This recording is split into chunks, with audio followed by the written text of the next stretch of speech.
మన క్యాలెండర్లో వచ్చే ప్రతి పండుగకు ప్రతి రోజుకు ఒక ప్రత్యేకమైన ప్రాముఖ్యత ఉంటుంది. దీనిని మనం తక్కువ అంచనా వేయకూడదు. మన రోజువారీ జీవితంలో ఎన్నో రకాల ఆందోళనలు, మానసిక ఒత్తిడి మరియు ప్రాబ్లమ్స్ ఫేస్ చేస్తూ ఉంటాం.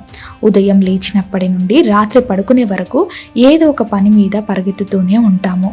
కుటుంబం కోసం, కెరియర్ కోసం, బిజినెస్ డెవలప్మెంట్ కోసం ఇలా ఎన్నో రకాల కష్టపడుతూ ఉంటాము. కానీ కొన్నిసార్లు మనం ఎంత కష్టపడ్డా కూడా సరైన సక్సెస్ రాదు. ఎక్కడొక దగ్గర ఆగిపోతూ ఉంటాము. అలాంటి సమయంలో మనకు దేవుడి మద్దతు చాలా అవసరం అవుతుంది.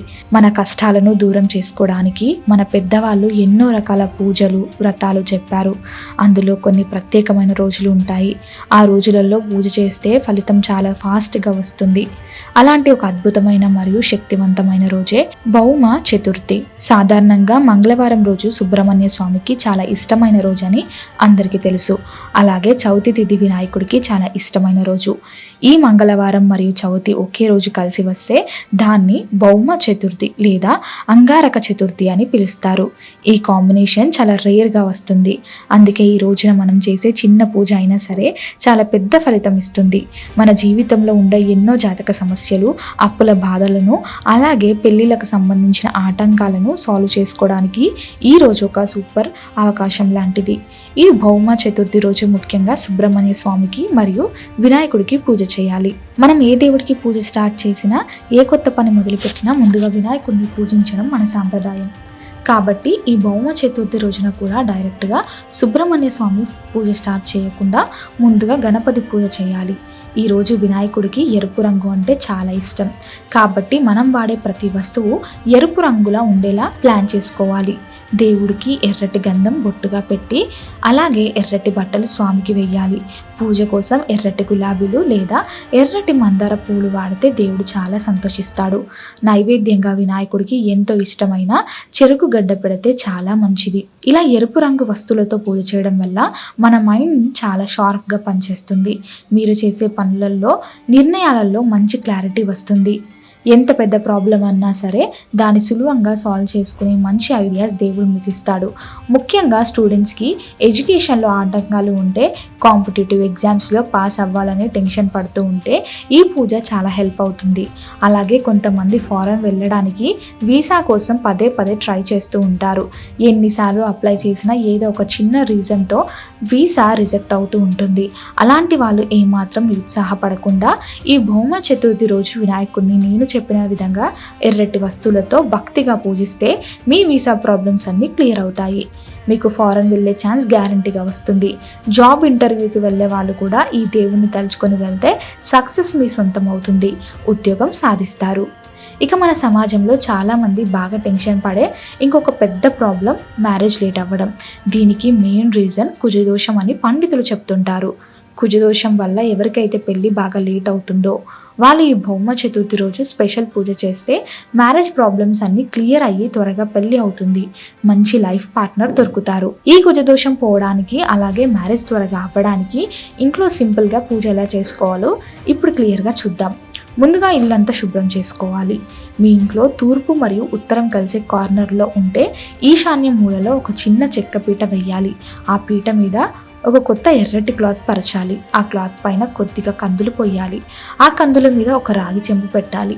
ఆ చెంబులో కొన్ని నీళ్లు పోసి దానిపై పీచున్న కొబ్బరికాయను పెట్టాలి.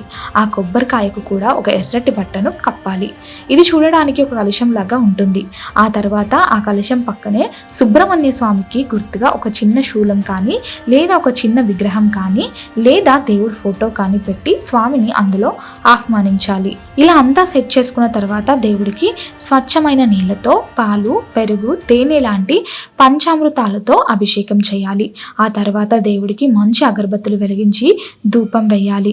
ఎర్రటి చందనం రాసి కనకాంబరాలు మరియు ఎర్రటి మందారం పూలతో స్వామి వారిని అందంగా అలంకరించాలి. దేవుడి ముందు కూర్చొని ప్రశాంతంగా స్కందాయ నమః, సుబ్రహ్మణ్యేశ్వరాయ నమః, కుమార గురువే నమః, పార్వతీ నందనాయ నమః లాంటి స్వామి పేర్లు ఒక 108 సార్లు చదువుకుంటూ పూజ చేస్తే మీకు వివాహానికి ఉన్న ఆటంకాలన్నీ మాయమైపోతాయి. ఇంట్లో పాజిటివ్ ఎనర్జీ వస్తుంది. మనసుకి ఎంతో ప్రశాంతత దొరుకుతుంది. ఈ భౌమ చతుర్థి పూజ కేవలం మ్యారేజ్ కోసమే కాదు, బిజినెస్లో లాస్ వస్తున్న వాళ్ళకి మరియు ఫైనాన్షియల్ ప్రాబ్లమ్స్తో ఇబ్బంది పడుతున్న వాళ్ళకి కూడా ఇది చాలా పవర్ఫుల్గా పనిచేస్తుంది. అప్పులు తీర్చడం అనేది చాలా కష్టమైన పని. ముఖ్యంగా రియల్ ఎస్టేట్ ఫీల్డ్లో పనిచేస్తున్న వాళ్ళు, కాంట్రాక్ట్ ఫీల్డ్లో బిల్డింగ్స్ కట్టే వాళ్ళు, అలాగే గవర్నమెంట్ ప్రాజెక్ట్స్ చేసే బిల్స్ రాకుండా ఆగిపోయిన కాంట్రాక్టర్స్ ఈ భౌమ చతుర్థి రోజున కలశం పెట్టి సుబ్రహ్మణ్య స్వామి పూజ చేస్తే వాళ్ళ ప్రాబ్లమ్స్ అన్నీ ఇట్టే సాల్వ్ అయిపోతాయి, అప్పుల బాధలు తీరిపోతాయి. మీకు ఫైనాన్షియల్గా ఇంకా మంచి రిజల్ట్స్ కావాలనుకుంటే ఇంట్లో సుబ్రహ్మణ్య స్వామి హోమం చేయించుకుంటే మంచి ఫలితం ఉంటుంది. ఈ హోమం చేయడానికి చంద్రకర్ర అనే ఒక ప్రత్యేక ఎర్రటి చెక్కను ఉపయోగిస్తారు. ఈ కర్రతో హోమం చేస్తే సుబ్రహ్మణ్య స్వామి చాలా త్వరగా కరుణిస్తాడని పండితులు చెబుతున్నారు.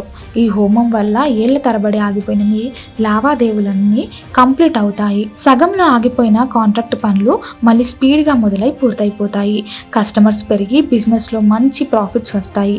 మీ చేతిలో ఎప్పుడు డబ్బు నిలుస్తుంది. అలాగే ఎంత పెద్ద అప్పుల బాధలు ఉన్నా సరే మెల్లిగా అవన్నీ తీరిపోయి మీకు పెద్ద రిలీఫ్ దొరుకుతుంది.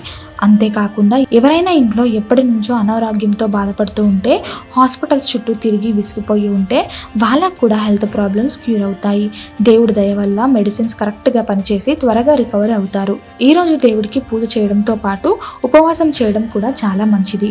ఉపవాసం అంటే ఏదో ఒక పూట తినడం కాదు. ఉదయం నిద్ర లేచినప్పటి నుండి సాయంత్రం వరకు నక్తం చేయాలి. నక్తం అంటే డే టైం మొత్తం ఎలాంటి ఫుడ్ తీసుకోకుండా, కనీసం టీ కాఫీలు కూడా తాగకుండా కఠినంగా ఉపవాసం ఉండాలి. ఇలా రోజంతా ఫాస్టింగ్ ఉండి దేవుడి నామాన్ని తలుచుకుంటూ ఉండాలి. రాత్రిపూట ఆకాశంలో చంద్రుని చూసిన తర్వాత మళ్ళీ ఇంట్లో దేవుడికి ఒకసారి పూజ చేయాలి. ఆ తర్వాత ఇద్దరు బ్రహ్మచారులకు లేదా ఇద్దరు బ్రాహ్మణులకు ఇంటికి పిలిచి భోజనం పెట్టాలి. వాళ్ళు తిన్న తర్వాత ఆశీర్వాదం తర్వాత అప్పుడు మీ భోజనం చేసి మీ ఫాస్టింగ్ కంప్లీట్ చేయాలి. ఇలా చేయడం వల్ల బాడీ అండ్ మైండ్ రెండు ప్యూరిఫై అవుతాయి. అలాగే పెళ్ళై చాలా సంవత్సరాలైనా పిల్లలు పుట్టలేదు అని బాధపడే వారికి, హాస్పిటల్స్కి వెళ్ళి ట్రీట్మెంట్ తీసుకున్న కపుల్స్కి కూడా ఈ భౌమ చతుర్థి పూజ ఒక వరం లాంటిది. ఇలా ఉపవాసం ఉండి నేను చెప్పిన విధంగా హోమం చేయించుకొని సుబ్రహ్మణ్య స్వామిని పూజిస్తే ఖచ్చితంగా మంచి జరుగుతుంది. దేవుడి కరుణ వల్ల నార్మల్గానే పిల్లలు పుడతారు.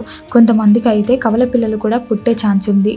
ఇల్లంతా పిల్లలతో కలకలలాడుతుంది. ఫ్యామిలీలో ఉన్న ప్రతి ఒక్కరూ హ్యాపీగా ఉంటారు. కాబట్టి ఈ భౌమ చతుర్థి రోజున ఎలాంటి సందేహాలు పెట్టుకోకుండా చాలా సింపుల్గా ఇంట్లోని వినాయకుడిని మరియు సుబ్రహ్మణ్య స్వామిని ఫుల్ భక్తితో పూజించండి. అలా చేయడం వల్ల మీకున్న టెన్షన్స్ అన్నీ పోయి అందరూ మంచి ఫైనాన్షియల్ స్టేటస్, హెల్త్, వెల్త్ అలాగే పీస్ఫుల్ ఫ్యామిలీ లైఫ్ పొందాలని మనస్ఫూర్తిగా కోరుకుంటున్నాను. ఈ వీడియో మీకు నచ్చినట్లయితే లైక్ చేయండి, షేర్ చేయండి. ఇలాంటి మరిన్ని వీడియోల కోసం ఛానల్ని సబ్స్క్రైబ్ చేసుకోండి.